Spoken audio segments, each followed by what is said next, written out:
आठ्रैको पाथिभरा मन्दिर। त्यो पर देखेको चाहिँ संक्रान्ति, आठ्रै संक्रान्ति बजार।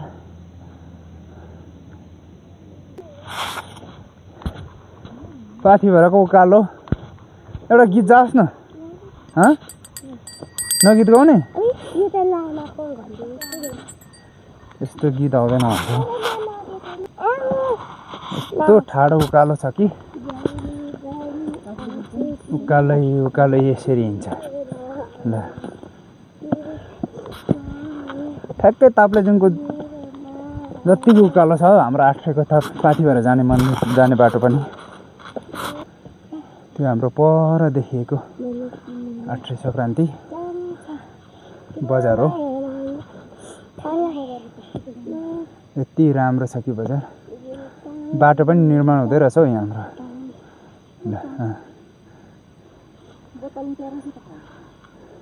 अब पुग्नु लाग्यो है हामी।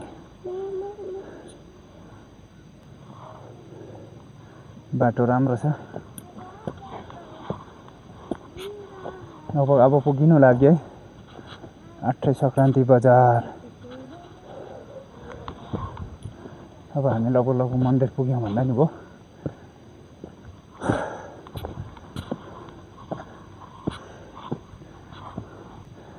ल मन्दिर आइपुग्यो। ल हाम्रो आठ्रैको मन्दिर पाथिभरा मन्दिर है। आठ्रै आउनु हुनेहरूले चाहिँ एकचोटि आठ्रैको पाथिभरा मन्दिरको अवलोकन गरेर दर्शन गरेर मात्र फर्किनु होला है।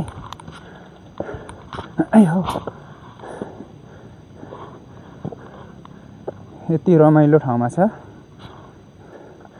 तपाईहरुलाई म यहाँदेखि देखाउने छु हाम्रो आठ्रैको पाथिभरा मन्दिर। यहाँदेखि चाहिँ ठिक्क पारिपट्टि आज हुसो लागेको छ।